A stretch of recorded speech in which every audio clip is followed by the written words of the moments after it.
Hi everyone, ಇವತ್ತು ನಾನು ಹೆಸರುಕಾಳು ಹುಳಿ ಮಾಡೋದು ಹೇಗೆ ಅಂತ ತೋರಿಸ್ತಾ ಇದ್ದೀನಿ. ಮೊದಲಿಗೆ ಈರುಳ್ಳಿ, ಟೊಮೆಟೊ ಹಾಗೆ ಕಾಯಿಯನ್ನು ರೆಡಿ ಮಾಡಿಟ್ಕೊಂಡಿದ್ದೀನಿ. ಹಾಗೆ ಒಂದು ಪ್ಯಾನ್ನಲ್ಲಿ ಹೆಸರು ಕಾಳನ್ನ ಹಾಕ್ಕೊಂಡು ಅದು ಕಲರ್ ಬ್ರೌನ್ ಆಗೋವರೆಗೂ ಹುರ್ಕೋಬೇಕು. ಹಾಗೆ ಮಿಕ್ಸಿ ಜಾರ್ಗೆ ಈರುಳ್ಳಿ ಹಾಗೆ ಕಾಯಿನ ಸ್ವಲ್ಪ ನೈಸ್ ಆಗೋವರೆಗೂ ರುಬ್ಕೊಂಡು ಅದಾದಮೇಲೆ ಟೊಮೆಟೊ ಹಾಗೆ ಸ್ವಲ್ಪ ಸಾಂಬಾರು ಪುಡಿನ ಹಾಕ್ಕೊಂಡು ನೈಸಾಗಿ ರುಬ್ಕೋಬೇಕು. ಹಾಗೆ ನಾನಿಲ್ಲಿ ಕುಕ್ಕರ್ಗೆ ಎಣ್ಣೆ, ಸಾಸಿವೆ, ಇಂಗು ಹಾಗೆ ಕರಿಬೇವು ಹಾಗೆ ಒಂದು ಈರುಳ್ಳಿನ ಹಾಕಿ ಚೆನ್ನಾಗಿ ಫ್ರೈ ಮಾಡ್ಕೊತಾ ಇದ್ದೀನಿ.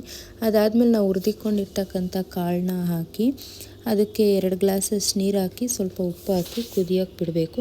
ಆ ಕುದಿ ಬಂದಮೇಲೆ ನಾವು ಅದಕ್ಕೆ ಮಸಾಲೆನ ಹಾಕಿಬಿಟ್ಟು ನಮ್ಗೆ ಎಷ್ಟು ಬೇಕೋ ಅಷ್ಟು ನೀರನ್ನ ಹಾಕಿ ಹಾಗೆ ಲಾಸ್ಟಲ್ಲಿ ಕೊತ್ತಂಬರಿ ಸೊಪ್ಪನ್ನ ಸಹ ಹಾಕಿ ನೀಟಾಗಿ ಮಿಕ್ಸ್ ಮಾಡಿಬಿಟ್ಟು ಲಿಡ್ನ ಮುಚ್ಚಿ 3 ವಿಷಲ್ ಬರ್ಸಿದ್ರೆ ಕ್ವಿಕ್ ಆ್ಯಂಡ್ ಟೇಸ್ಟಿಯಾದ ಹೆಸರುಕಾಳು ಹುಳಿ ರೆಡಿಯಾಗಿದೆ.